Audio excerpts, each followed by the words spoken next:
Salam sejahtera Malaysia. Denyut nadi suara rakyat bergema di channel ini. Sebelum kita mulakan berita pada hari ini, jangan lupa tekan butang subscribe, like dan share. Sila tinggalkan komen anda. Denyut nadi suara rakyat terus bergema di channel ini. Salam sejahtera Malaysia, denyut nadi suara rakyat bergema di channel ini. Tuan-tuan dan puan-puan yang dihormati sekalian, memang sekarang ini isu yang paling besar adalah tentang ringgit Malaysia 600 bilion ketika era Perikatan Nasional. Ingat, ketika era Perikatan Nasional, Menteri Keuangan adalah Tengku Zafrul. Tengku Zafrul, mau tidak mau, Tengku Zafrul tetap mungkin terpalit dengan kes tersebut kerana dia Menteri Keuangan. Tetapi tuan-tuan dan puan-puan, akhirnya Tengku Zafrul membuat pengumuman, membuat keputusan dan memberikan pencerahan terbaik tentang apa sebenarnya yang sudah berlaku.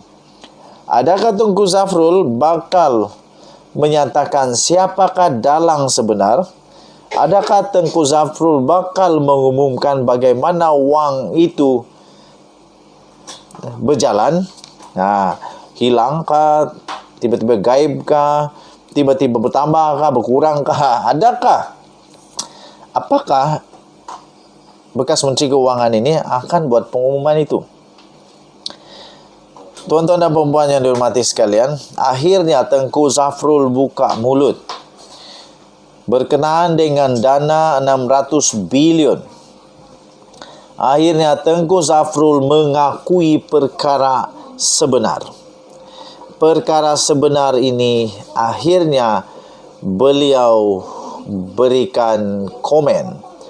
Katanya tak ada apa nak disorokkan. Demikian kata Tengku Zafrul. Menteri Perdagangan Antarabangsa dan Industri iaitu Tengku Zafrul Abdul Aziz hari ini berkata, tidak ada sebarang yang mahu dibuktikannya, disembunyikannya daripada pihak berkuasa berhubung isu dana bernilai 600 bilion yang telah dikendalikan oleh kerajaan terdahulu. Beliau menjanjikan satu kerjasama penuh kepada Suruhanjaya Pencegahan Rasuah Malaysia SPRM, dan dia berkata setakat ini dia masih belum dihubungi oleh agensi berkenaan untuk diambil keterangannya. Kata Tengku Zafrul, setakat ini tak ada panggilan daripada SPRM. Kalau dapat panggilan, sudah tentu saya akan bekerjasama, kata Tengku Zafrul. Tambahnya lagi, tak ada benda yang kita nak sembunyikan, katanya, di Kuala Lumpur. Dia yang berkhidmat sebagai Menteri Keuangan dalam dua kerajaan yang berbeza sebelum ini, dikaitkan dengan isu dana yang mungkin telah disalahgunakan oleh Perikatan Nasional ketika pengerusi gabungan Perikatan Nasional pada ketika itu, iaitu Tan Sri Muhyiddin Yassin dalam menjadi Perdana Menteri. Semalam portal berita daripada The Vibes yang memetik sumber melaporkan Tengku Zafrul dijangka akan dipanggil oleh SPRM yang menyiasat cara dana berkenaan diuruskan. Selain senator terbabit, dua nama lain yang dipetik laporan berkenaan ialah Muhyiddin Yassin sendiri serta bekas Menteri Kesihatan iaitu Khairi Jamaluddin. Menurut Tengku Zafrul, buat masa ini dia enggan untuk mengulas lanjut berhubung isu berkenaan. Sebaliknya mahu menunggu perkembangan lanjut. Katanya, jika ada apa-apa yang perlu diperjelaskan, Kementerian Keuangan boleh memberi penjelasan, katanya. Mengulas lebih lanjut, Tengku Zafrul berkata, apa yang lebih penting ditekankan ialah pihaknya tidak akan menyembunyikan sebarang maklumat berkaitan isu berkenaan. Tambahnya, sudah tentu kami lebih daripada bersedia untuk bekerjasama jika saya mendapat panggilan daripada SPRM, katanya. Muhyiddin sebelum ini sudah menafikan dakwaan tersebut dan menegaskan kesediaannya untuk disiasat. Semalam Perdana Menteri iaitu Datuk Seri Anwar Ibrahim berkata dia akan menyerahkan kepada pihak berkuasa untuk meneliti isu dana berkenaan dan beberapa kemungkinan penyelewengan yang mungkin telah berlaku. Sementara itu, berucap di majlis yang diadakan di Pengkalan Tentera Udara Diraja Malaysia, Tengku Zafrul berkata, Sime Darby Motors akan mengimport rangkaian kenderaan elektrik EV BYD dan ia menjadi permulaan perkembangan masa depan dalam pasaran penggunaan domestik dan pembuatan. Dia juga menyatakan insentif yang pertama kali diumumkan dalam Belanjawan 2023 yang akan dibentangkan semula oleh pentadbiran baru akan terus meningkatkan pemilikan dan pembuatan EV di Malaysia dengan matlamat 15% jumlah nilai industri menjelang 2030. Kita jumpa lagi, bye-bye Malaysia. Selamat malam. Salam sejahtera Malaysia. Banyak-banyak kejutan. Antara kejutan yang paling dahsyat ialah kejutan ini. Sebelum saya berikan kejutan yang memang terkejut betul lah,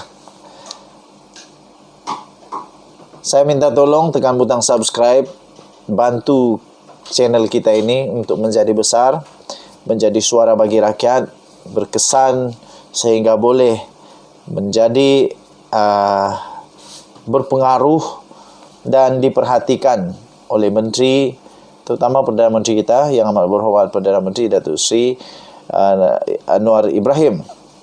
Jadi saya minta bantuan untuk tekan butang subscribe, like dan share, komen banyak-banyak, tekan butang lonceng notifikasi. Kejutan terbaru, tiba-tiba saja Rosmah Mansur seperti ada magic. Rosmah Mansur ada magic sekarang, tiba-tiba muncul di ibu pejabat UMNO. Kenapa dia buat di sana? Yang kita tahu, dua perkara hari ini diumumkan. Yang pertama, Najib Razak kalah di Mahkamah Rayuan untuk rayuan beliau untuk mendapatkan dokumen perbankan, rekod perbankan untuk keluarga ataupun berkaitan dengan Zeti Akhtar Aziz. Kedua, dia kalah, Najib Razak kalah di Mahkamah Persekutuan pada hari ini kerana beliau cuba untuk mengenepikan Gopal Sriram sebagai ketua pendakwa raya bagi kes dia. Dia juga gagal, kalah, memang confirm kalah. Dah di Mahkamah Persekutuan ditentukan bahawa Gopal Sriram akan tetap kekal menjadi ketua pendakwa raya. Jadi memang sangat kesian Najib Razak. Mungkinkah ini ada kaitannya dengan kehadiran Datin Seri Rosmah Mansur di pejabat UMNO? Itu persoalannya. Bikin apa dia di sana tiba-tiba? Najib Razak dah tak ada di sana. Pertama. Kedua, apa tujuan dia pergi sana? Dia bukan ada pun pangkat di dalam UMNO sekarang. Okey. So, saya kongsikanlah. Apa sebenarnya yang terjadi? Ibu pejabat UMNO di Menara Datuk On pada malam ini telah dikejutkan dengan satu kejutan yang luar biasa, dahsyat betul, dengan kehadiran tiba-tiba oleh isteri bekas Perdana Menteri Perdana Menteri iaitu Najib Razak, iaitu Rosmah Mansur. Ia di saat ketika Majlis Kerja Tertinggi MKT UMNO sedang mengadakan mesyuarat di situ. Jadi kenapa dia datang waktu mesyuarat? Rosmah dipercaya hadir untuk bertemu dengan Presiden UMNO yang juga adalah timbalan Perdana Menteri Ahmad Zahid Hamidi. Bikin apa dia jumpa Zahid Hamidi? Ini persoalan pelik ini. Bikin apa dia jumpa Zahid Hamidi ya? Tak tahulah.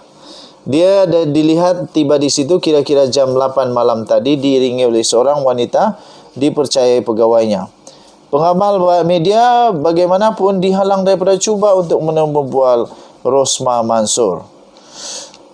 Kerana perkara-perkara begini, ini menimbulkan banyak spekulasi. Rosmah Mansur buat apa di pejabat UMNO?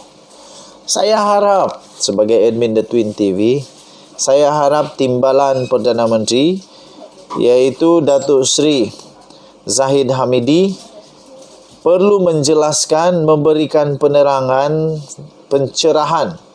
Bikin apa Rosmah Mansur di Ibu Pejabat UMNO berjumpa dengan Zahid Hamidi di kala ketika pertama Najib Razak kalah 2 kes di Mahkamah Rayuan dan di Mahkamah Persekutuan pada hari ini. Nombor 2, bikin apa Rosmah Mansur jumpa Zahid Hamidi di Ibu Pejabat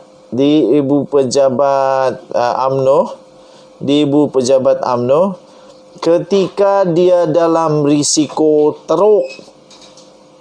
Bukan risiko teruk, sudah dijatuhkan hukuman penjara 10 tahun dan juga dikenakan denda 980 juta ringgit. Kalau saya tidak silap lah, maafkan saya kalau salah, kamu tolong komen. Tapi yang pasti 900 juta ringgit lah, hampir 1 bilion. Bikin apa dia jumpa Zahid Hamidi? Oke, saya terus terang saja.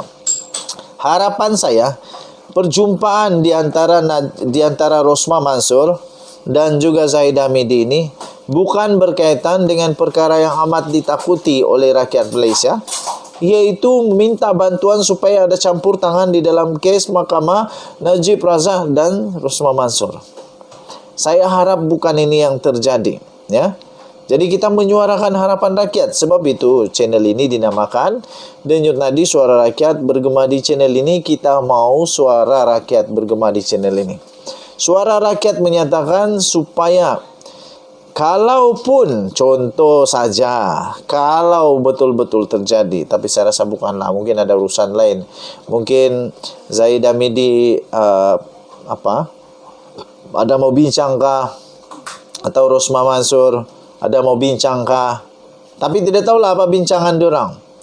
Tapi kalau betul-betul ada, harap-harap tiadalah, saya betul harap tiada. Kalau ada Datin Rosmah ini minta tolong kepada Zahid, tolong jangan campur tangan. Tolak, jangan. Sudah nama Zahid rosak selama ini, jangan tambah lagi rosak. Kesian. Kalau sudah rosak, lepas itu dibagi kuasa, rosak lagi. Nah, bagus, rosak habis. Pasti kalau Rosmah Mansur minta tolong, dia tak boleh minta tolong dengan Anwar, terpaksalah jumpa Zahid Hamidi.